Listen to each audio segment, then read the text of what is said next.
Baik, bismillahirrahmanirrahim. Assalamualaikum warahmatullahi taala wabarakatuh.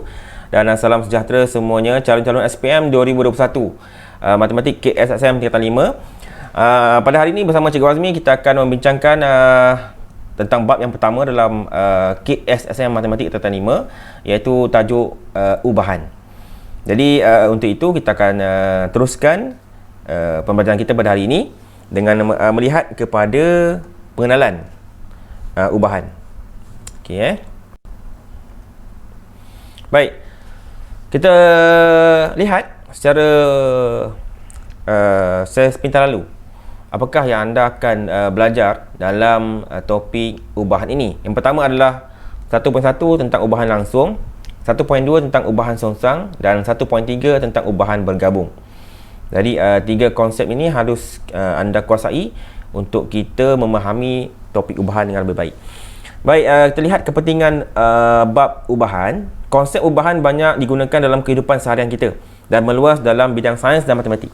Ya, so paling banyak ubahan ni adalah dalam bidang sains dan matematik. Memang tak lari, mesti ada terlibat tentang ubahan, konsep ubahan. Cuma mungkin kita tak menyedari. Okey, misalnya mencari jarak yang dilalui dengan laju dalam masa tertentu, mengkaji hubungan antara kedalaman laut dengan tekanan air dan sebagainya. Banyak contoh-contoh dalam kehidupan seharian kita yang melibatkan ubahan. Okey, macam dia ada dua elemen, satu tu naik, yang kedua pun akan naik. Dia akan berkadaran. Okey, kalau kita belajar sains kita akan nampak kaitan dia dengan matematik. Sebab kebiasaannya sains dan matematik biasanya adalah satu bidang yang selari. Okey. Dan simbol ubahan, itu simbol ubahan diperkenalkan oleh William Emerson, okey, 1701 hingga 1782, seorang ahli matematik Inggeris pada tahun 1768 dalam karyanya The Doctrine of Fluxion. Okey, dia ni yang memperkenalkan simbol ubahan. Okey, ini sebagai satu imbasan silam. Kita lihat seterusnya. Baik, sebelum kita pergi lebih lanjut, kita tengok video tentang ubahan ni. Dia ada kaitan dengan ubahan. Jadi tengok video ni dulu.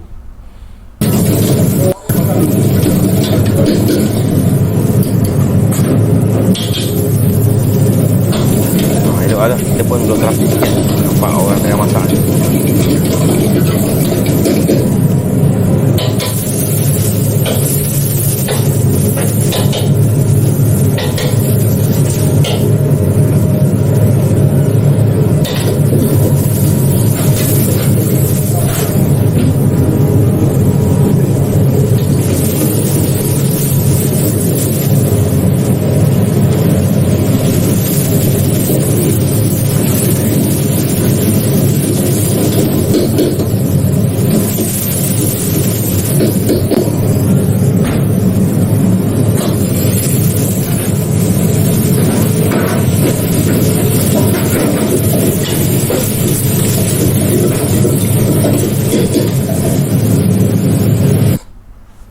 Baik, itulah sedikit intro.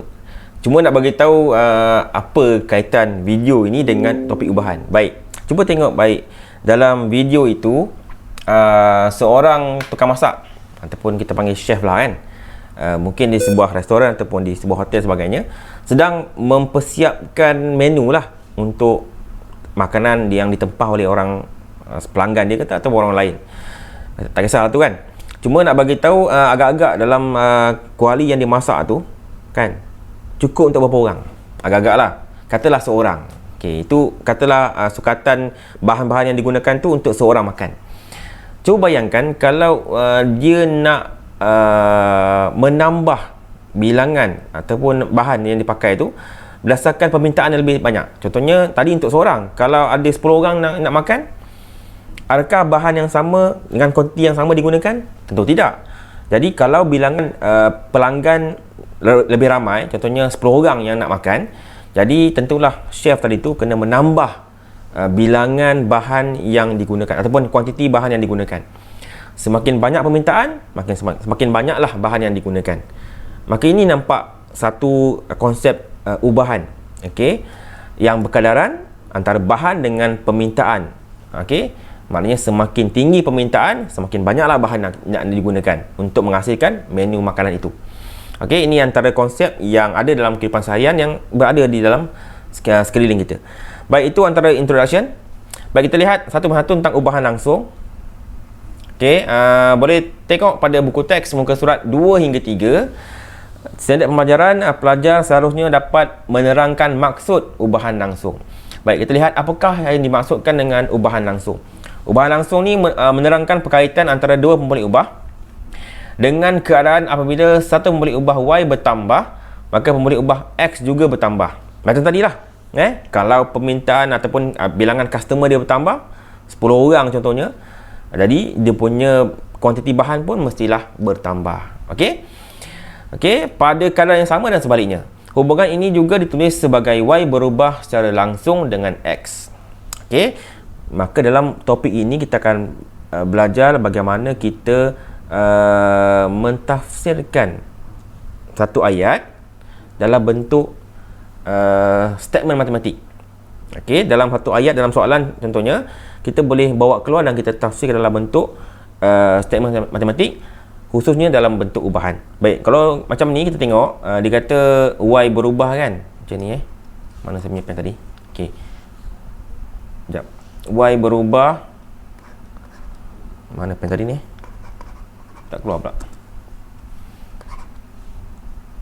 Y berubah secara langsung. Yang ni kan? Okey. Macam mana pen saya tak keluar ni? Okey, kejap.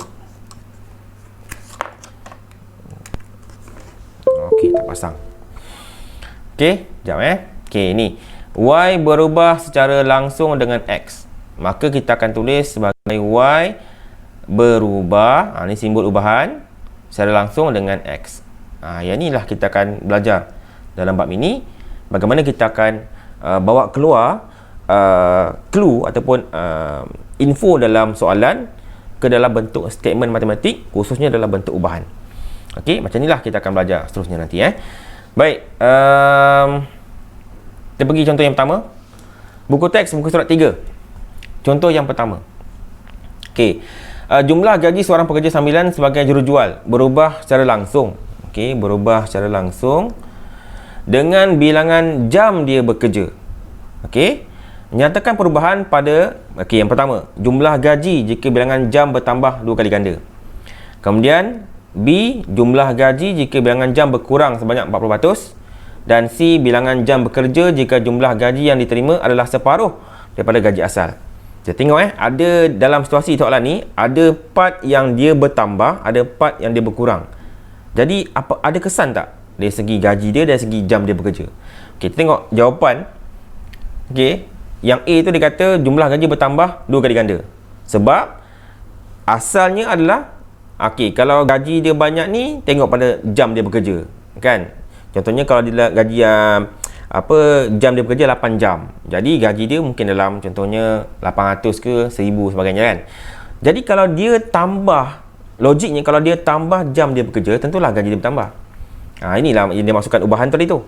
Okey, dia berubah secara langsung. Bilangan jam tu meningkat, bertambah, maka gaji pun bertambah. Okey, yang kedua pun sama. Jumlah gaji berkurang sebanyak 40% sebab jumlah jam dia pun berkurang. Bila jumlah jam bekerja dikurang, maka gaji pun berkurang. C adalah bilangan jam bekerja adalah separuh daripada bilangan jam asal. Sebab apa tu? Bilangan jam dia bekerja, jumlah gaji yang terima adalah separuh daripada gaji asal. Maka bilangan jam pun adalah separuh daripada bilangan jam asal dia bekerja. Okey, masing-masing berubah. Maknanya dua dalam tu saya beritahu tadi. Dalam dua pemboleh ubah tu, bila satu tu berubah, yang kedua turut akan sama berubah. Kalau dia naik, yang kedua akan naik. Kalau yang pertama turun, yang kedua tu mesti turun. Okey, yang ni kena faham konsep ubahan. Okey, baik. Dekat sini saya sediakan tutorial. Tengok di bahagian bawah ni. Di bahagian bawah ni tutorial pada buku teks muka surat 4. Okey. Tandakan dulu guna pensel. Nanti lepas kelas anda boleh cuba. Buku teks muka surat 4, latihkan diri 1.1a, soalan 2 dan soalan 3. Okey, muka surat 4, latihkan diri 1.1a, soalan kedua dan soalan yang ketiga. Baik, kita pergi yang seterusnya.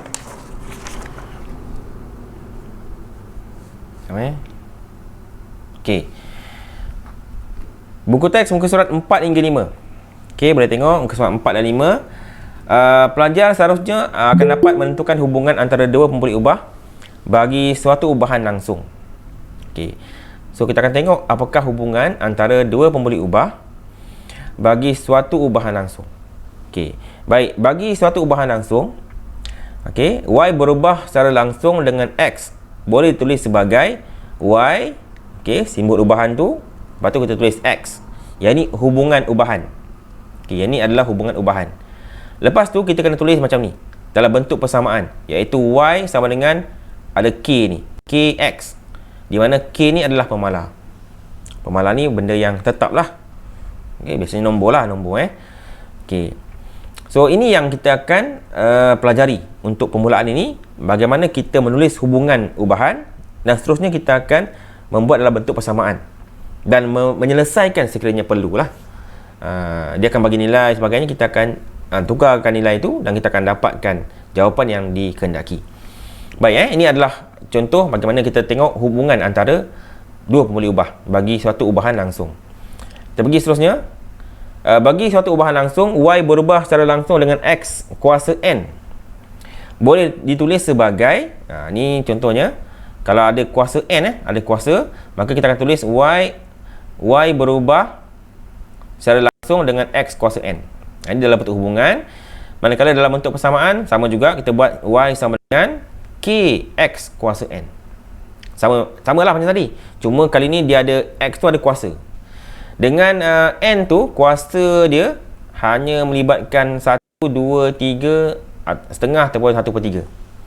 Okey, kuasa je lah, kuasa. Di mana, dan k adalah pemalar. Okey, contoh saya boleh bagi, katalah dia bagi hubungan y berubah secara langsung dengan x kuasa 3. So n ni lah n dia. Okey, dan kuasa n itu dia terhad kepada bilangan ni lah, 1, 2, 3, setengah atau 1/3. Okey, itu je yang biasa kita jumpa lah. Okey, baik, graf y melawan x kuasa n ialah satu garis lurus yang melalui asalan. Asalan ni macam mana? Asalan ni kalau aksi xy, yang ni asalan ni 0, 0. Okey, dalam satah Cartesian pasti x dan pasti y di tengah-tengah tu, 0, 0 tu adalah asalan. Dengan k adalah kecerunan garis lurus. Okey, so bila kita melukis graf, dalam bab ni ada melibatkan graf Okey, graf macam ni kan. Okey, so kecerunan tu, okey, dia punya kecerunan garis lurus tu, ini yang disebut sebagai k. Baik, kita pergi seterusnya. Contoh yang kedua, buku teks muka surat 7. Okey, buku teks muka surat 7, contoh yang kedua. Baik, sebuah kereta mainan bergerak daripada keadaan pegun. Apa maksud pegun ni? Apa maksud pegun? Pegun ni maksudnya dalam keadaan yang statik lah. Okey, jarak yang dilalui oleh kereta mainan itu, y, berubah dengan masa t. Maksudnya kita buat siap-siap lah macam ni, y berubah dengan t, kan? Sebab dia kata y berubah dengan masa, iaitu t. Dia banyak menggunakan simbol. Jadi kita transfer dalam bentuk simbol lah, seperti yang ditunjukkan dalam jadual di bawah. Baik, dia dah bagilah jadual ni. Okey, maksudnya dia dah buat percubaan. Okey, dia dah rekodkan percubaan tu dengan ada 6 siri percubaan. Ada 6 siri cubaan je. Yang pertama diguna dalam bentuk 2 saat ni kan. Okey, jarak dia 14. Jadi kita nak tengok, nak menguji pula, tentukan sama ada y ni berubah secara langsung dengan t atau t kuasa 2. Oh, maknanya ada 2 lah. Satu, kita kena test sama ada y berubah secara langsung dengan t. Satu lagi, y berubah secara langsung dengan t kuasa 2. Ada 2 kerja kat sini. Okey, jadi seterusnya tuliskan hubungan tersebut dalam bentuk ubahan. Okey, kita nak menentukan sama ada dia berubah secara langsung atau tidak. Ianya bergantung kepada pemalar, iaitu k tu. Nilai k kan. Akan macam ni kita akan buat, lepas kita buat y berubah secara langsung dengan t, kita akan buat y sama dengan k kan, kt. Nilai k ni penentu dia. Kalau pemalar tu sentiasa sama je. Contohnya K tu kita dapat 3. Semua dalam cubaan tu ada 3 je. Konsisten. Maka baru dikatakan sebagai berubah secara langsung. Tapi kalau dia K tu tak tetap. Kejap K tu 3, kejap K tu 4, kejap K tu 5. Jadi itu tidak dikatakan sebagai berubah secara langsung. Sebab K tu tidak tetap. Okey, yang kita nak cari adalah K tu mesti tetap constant. Okey. Baik, kita tengok penyelesaian dia. Okey ini penyelesaian dia. Okey anda boleh refer pada buku teks muka surat 7. Okey. Macam mana dapat nilai macam tu? Okey, baik. Okey kita tengok yang pertama. Tadi kita tulis iaitu Y berubah secara langsung dengan T kan. Okey so statement yang kedua kita akan buat Y sama dengan. Okey, ini dalam bentuk persamaan. Bila kita buat dalam bentuk persamaan, kita akan munculkan K kat sini, lepas tu baru T ya. Okey, ini yang biasa kita buat. Kemudian okey, cuba tengok yang pertama ni. Kan, 2 dengan 14. Jadi kita akan gantikan Y tu 14. Y tu 14 kan. Lepas tu K tu biarlah. T berapa? 2. Gantikan T tu 2 Maka kita akan tulis dengan lebih baik lagi 14 sama dengan 2K. Okey sebab K dengan 2 hubungan dia darab kan. Maka K darab 2, 2K. Untuk mencari K, kita akan letakkan K kat sini, 2 akan pergi sebelah kiri, maka 14 per 2. Ini cara kerja kita untuk dapatkan K. Sebab itu awak nampak kat sini, dia dah siap kira dah. K itu adalah 7. Kan? Boleh? Ini jalan kerja dia. Macam mana kita dapat K tu. Sama juga yang ni. Yang kedua ni. Dia buat macam ni. Y berubah secara langsung dengan T kuasa 2 asalnya. Macam tu. Okey. Lepas tu kita buat dalam bentuk persamaan. Y sama dengan munculkan K T kuasa 2. Lepas tu macam masa gantikan Y14. Y14 K T kuasa 2 T kuasa 2 maknanya 2 lah. 2 kuasa 2. Okey, kita tulis balik. Jadi 14 sama dengan 2 kuasa 2 4. 4K. Okey. So kita nak cari K, tinggalkan K seorang-seorang ni, 4 bawa ke kiri, maka 14 bahagi dengan 4. Maka kita akan dapat apa tu? K sama dengan 3.50. So ini adalah jalan kerja untuk dapatkan nilai K tu. Cuma dia tunjuk siap-siap lah, dia tak bagi tahu macam mana perubahan. Jadi inilah jalan kerja untuk dapatkan nilai K yang seperti yang tertera kat sini. Okey. Cuma sekarang ni dalam jadual tu dia siap kira dah. Kita nak tengok yang manakah antara dua hubungan tu mempunyai ubahan secara langsung. Okey, kita ada dua.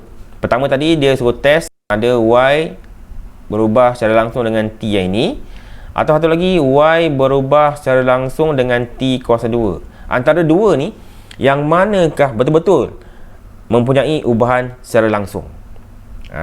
Macam tadi saya kata, kita kena bergantung kepada nilai K dia, pemalar dia. Okey, baik. Sekarang cuba tengok sini. Yang ni dia dah siap kira Yang bawah ni saya tunjukkan jalan kerja dia. Okey. Cuba tengok baris ni. Baris ni Okey, perhatikan.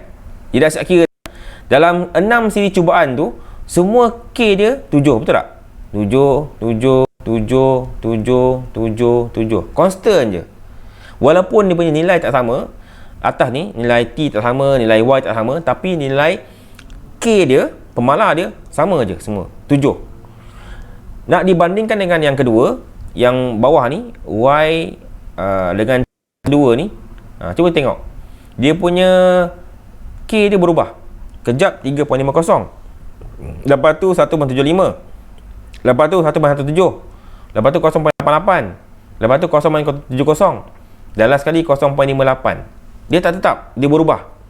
So bila berubah, maka kita punya kesimpulan adalah yang ini, yang first ni, ini dikatakan berubah secara langsung. Sebab dia punya nilai K tu sama, 7 je. Berbanding dengan yang kedua, yang ni bukan dikatakan sebagai ubahan secara langsung kerana dia punya K tu berubah, tak tetap. Kita kena faham bahawa nilai K tu adalah pemalar. Pemalar ni adalah yang tetap.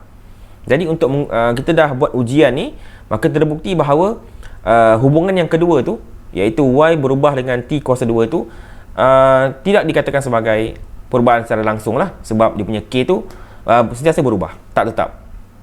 Boleh ada soalan? Okey, saya buka soalan sekarang ni. Siapa nak bertanya? Siapa yang tak faham ke? Silakan. Kalau ada nak bertanya. Okey ke? Macam mana? 5 AB? Boleh? Setakat ni okey je, Ustaz. Setakat ni okey Boleh faham Boleh. Baik. Okey, kalau boleh faham. Okey, baik. Teruskan Okey, contoh yang ketiga. Contoh yang ketiga muka surat 7 buku teks. Contoh ketiga muka surat 7 buku teks. Baik. Kali ini melibatkan graf. Okey. Yang pertama, dengan melukis graf Y melawan X, tentukan sama ada Y berubah secara langsung dengan X ataupun tidak. Baik, anda boleh tengok buku teks kan? Kita nak tengok je macam mana dia punya kesimpulan. Okey. Nanti lukis, kemudian lah. Nanti ada soalan untuk melukis, anda lukis lah. Cuma nak tengok dulu macam mana dia punya kesan perubahan itu dalam setiap soalan. Okey, baik. Untuk soalan yang pertama, soalan kedua dia kata dengan melukis graf Y melawan X kuasa 2, tentukan sama ada Y berubah secara langsung dengan X kuasa 2 ataupun tidak. Baik, masing-masing dia dah bagi dah nilai. Cuma bila kita lukis graf, kita kena pastikan lah paksi X dan paksi Y dengan skala yang betul, dan kita pun lukis. Seperti dalam jawapan kat sini. Okey, yang pertama ni dia dah siap lukis lah. Dah siap lukis semua kan. Dan dia dah siap plot berdasarkan nilai yang dia bagi ni. Dia dah siap plot dah. Lepas tu dia akan buat garisan lurus. Berdasarkan yang dia dah plot tu, garisan lurus ni dia dah buat dah. Cuma perhatikan, yang ni dia kata garis lurus itu tidak melalui asalan. Setelah dia plot tu, garisan yang warna pink ni, warna purple ni, tidak melalui asalan. Dia tak lalu kat sini. Dia start kat sini. Okey. Maka apa kesimpulan kita? Maka Y dikatakan tidak berubah secara langsung dengan X. Kerana syarat untuk ubahan langsung mestilah mula daripada asalan, daripada kosong. Boleh faham? Okey. Kita tengok B. Okey, graf B, bila dia dah siap plotkan graf tu, dia dah siap lukis, maka kita dapati garis lurus itu start dekat asalan. Maka kesimpulan kita adalah Y berubah secara langsung dengan X kuasa 2. Sebab dia memenuhi syarat, iaitu garisan itu melalui asalan. Okey, boleh Jadi penting lepas ni kalau kita nak buat graf tentang ubahan, kita kena pastikan kita punya graf itu melalui asalan. Barulah sesuai dengan dia punya maksud ubahan secara langsung tu. Okey, baik. Contoh kelima, buku teks muka surat 8. Okey, tengok muka surat 8. Pemanjangan spring, okey, dilabelkan sebagai X. Okey, spring X berubah secara langsung dengan jisim pemberat W dalam bentuk gram yang ditanggungnya. Macam inilah. Ni gambar yang saya cari kat internet. Okey, pemanjangan spring dengan dia punya pemberat. Biasanya kita akan letakkan benda lah dekat sini kan, untuk tentukan berat kan. Diberi bahawa pemanjangan spring adalah 3 cm apabila diletakkan pemberat sebanyak 20 gram. Ungkapkan X dalam sebutan W. Baik. So, macam mana nak buat? Okey. Pertama sekali, tentulah kita kena buat dalam bentuk statement ubahan. Ni first step. Yang ni langkah pertama. Kena buat dalam bentuk statement ubahan, iaitu X berubah secara langsung dengan W. Cuba tengok ayat pertama ni. X berubah secara langsung dengan, nampak saya gariskan ni. Ni panjang kan? Nampak? X dulu baru W. Sebab tu kita buat macam ni. Boleh faham Okey. Bila masuk statement yang kedua, step yang kedua adalah kita menulis persamaan. Ni step kedua, wajib macam ni. Jadi X sama dengan, bila kita tulis sama dengan, maka K pun muncul. KW. Okey, ini kena buat juga Okey. Kemudian step yang ketiga, baru kita mula ganti nilai. Baik, dia dah bagi tahu kan, dia beri bahawa nilai X tu, iaitu spring adalah 3 cm. Maka 3 lah kat sini. Okey, kita biar dulu. Dan dia bagi tahu bahawa pemberat adalah 200 gram. Pemberat adalah W. Maka W kita gantikan kan 200. Okey, maka kita akan cari nilai K. Kita akan dapat 0.015. Okey, kita baru dapat nilai K. So untuk menuliskan hubungan dia, untuk ungkapkan X ni, ungkapkan X dalam sebutan W, maka kita ambil balik statement yang kedua tadi ni. Statement kedua ni kita bawa turun ke bawah. Okey, statement kedua ni kita bawa turun ke bawah macam ni. Okey, maka kita akan tulis X sama dengan okey, kali ni nilai K tu kan, yang K tadi ni kita gantikan dengan 0.015 dan kita akan tulis sebagai 0.015 W. Okey, cuma kita ubah suai nilai K je. Kita ambil statement yang kedua iaitu X sama dengan KW tadi tu, cuma kali ni kita gantikan K tu je. Jadi X sama dengan 0.015 W. Inilah jawapan akhir kita yang memenuhi kehendak soalan, iaitu mengungkapkan X dalam sebutan W. Semua orang kena faham bahawa bila dikatakan ungkapkan X, kita jumpa X dulu macam ni kan.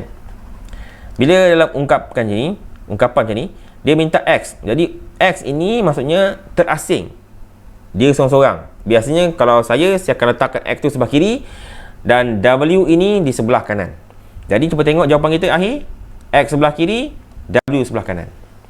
Itu maksud mengungkapkan X dalam sebutan W. Maksudnya kita asingkan X seorang-seorang, yang lain tu tempat lain, W tempat lain. Okey, kalau kita nak X sebelah kanan, W sebelah kiri. Okey, boleh Baik, ini adalah contoh untuk yang soalan kelima, contoh kelima. Baik, kita pergi tengok seterusnya. Okey, contoh yang keenam, buku teks muka surat 8. Okey, buku teks muka 8. Okey, diberi Y berubah secara langsung dengan X.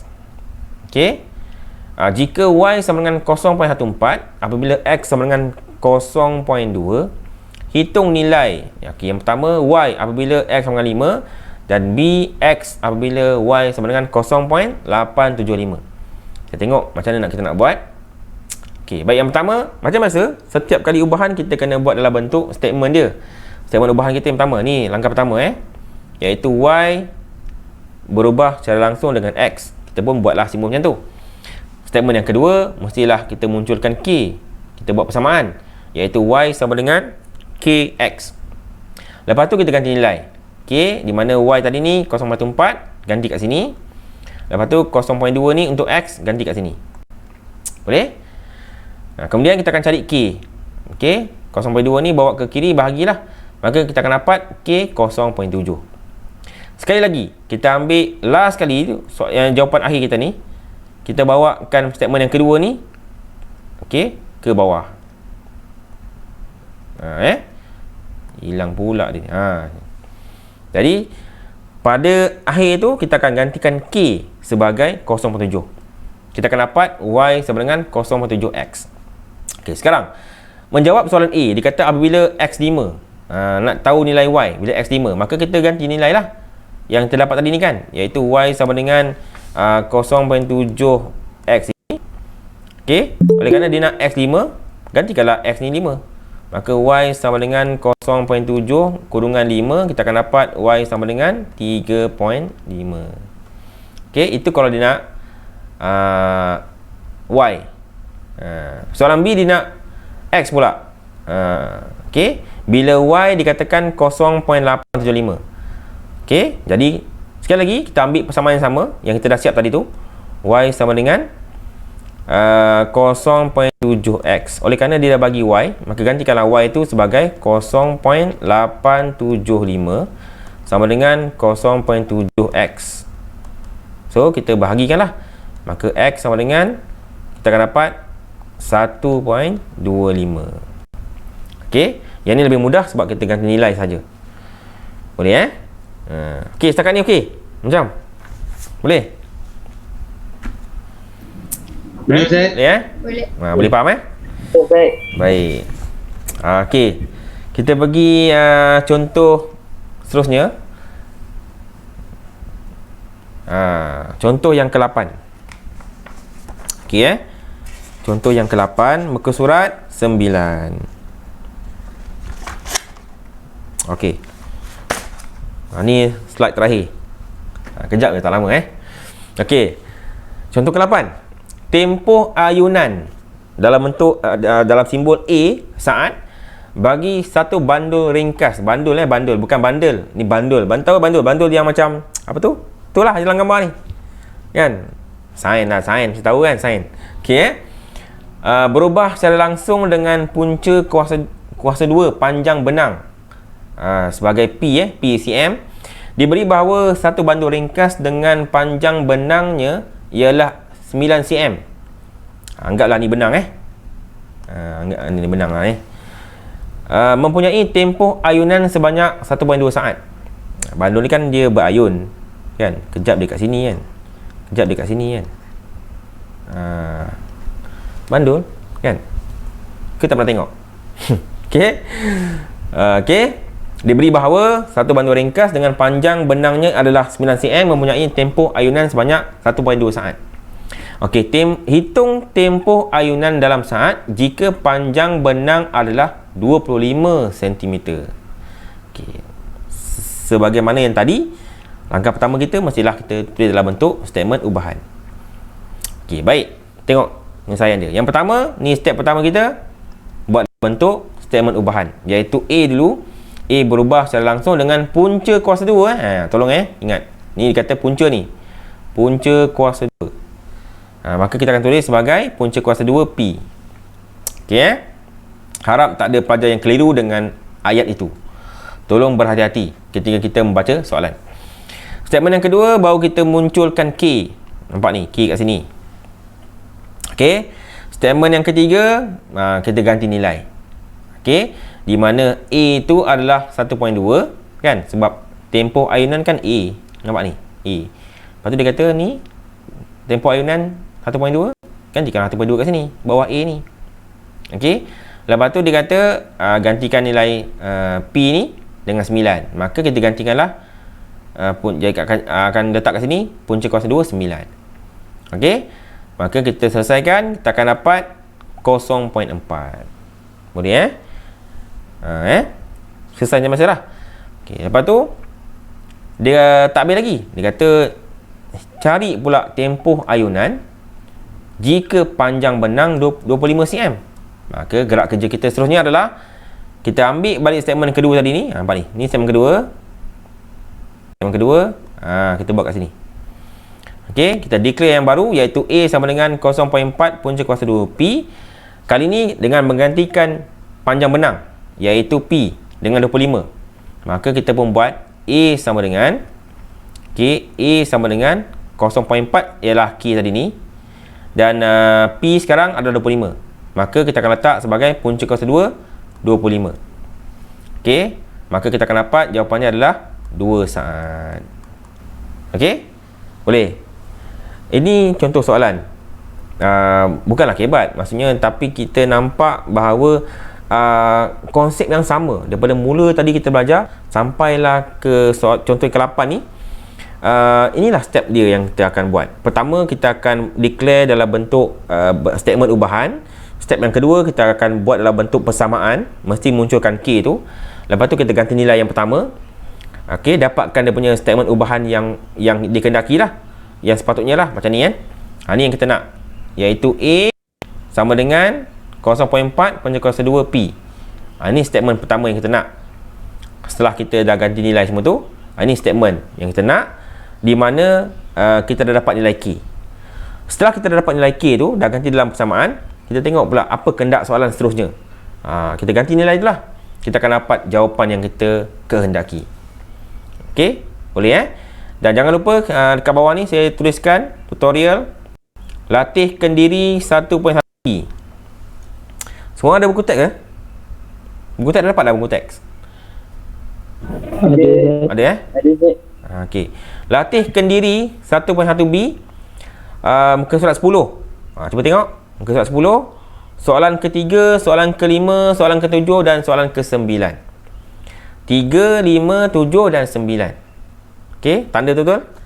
Okey. Jadi kita akan bincang soalan tu pada sesi kelas yang akan datang. Baik, ada soalan sebelum kita tutup kelas pada hari ini? Saya buka soalan kalau nak bertanya. Silakan kalau ada. Saya nak tanya. Ya, silakan. Yang kan yang A tu Hmm. memang kena ganti ke 1.2 tu dia macam mana? Okey, yang pertama ni Kena ganti tu. Ni yang pertama ni kan? Okey. Baik, A ni kenapa 1.2? Sebab cuba tengok dia macam ni tau. Dalam ayat ni dia dalam bentuk simbol. Okey tempoh ayunan dia declare sebagai A. Manakala panjang benang pula dia declare sebagai P. Okey. Jadi oleh kerana kita jumpa tempoh ayunan dulu. Maksudnya tempoh ayunan berubah secara langsung. Maknanya A lah dulu. Berubah secara langsung dengan punca kuasa 2 panjang benang iaitu P. Maka P lah kedua. Kemudian okey, cuba tengok ayat pertama ni kan. Dia kata tempoh ayunan bagi bandur ringkas berubah secara langsung. Maka A dulu, A sebelah kiri.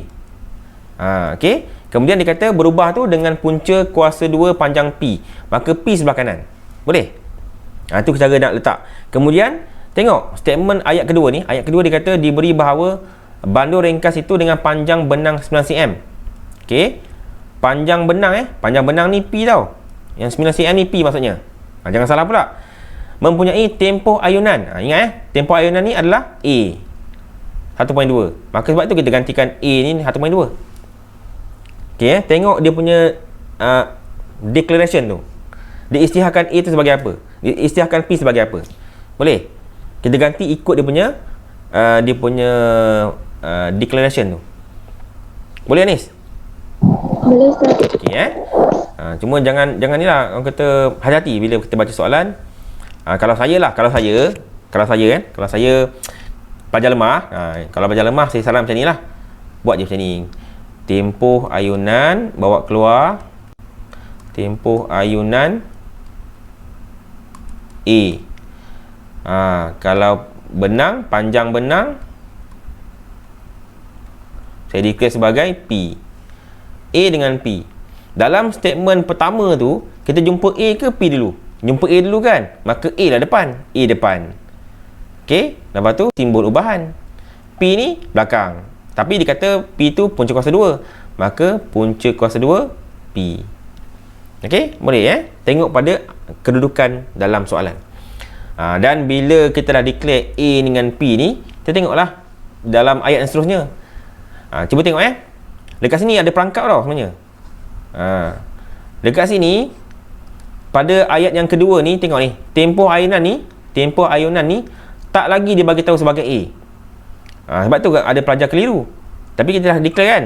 Ingat tempoh ayunan adalah A. Maka kita ingatlah ni sebagai A. Boleh? Dan panjang benang dah. Panjang benang dia hanya declare pertama tadi sebagai P. Maka bila statement kedua tak ada dah. So kita anggaplah sebagai P juga. Boleh okey Jadi jangan lupa kita punya latihan kendiri 1.1B muka surat 10, soalan 3, 5, 7 dan 9. Biar ada soalan lain? Silakan. Tak ada? Boleh setakat ni? Boleh faham? Boleh. Baik. Jangan lupa siapa yang belum subscribe channel Cikgu Azmi Tube, tolong subscribe. Dan video pada hari ini saya akan upload di YouTube dan saya akan share nanti dengan anda dalam grup WhatsApp.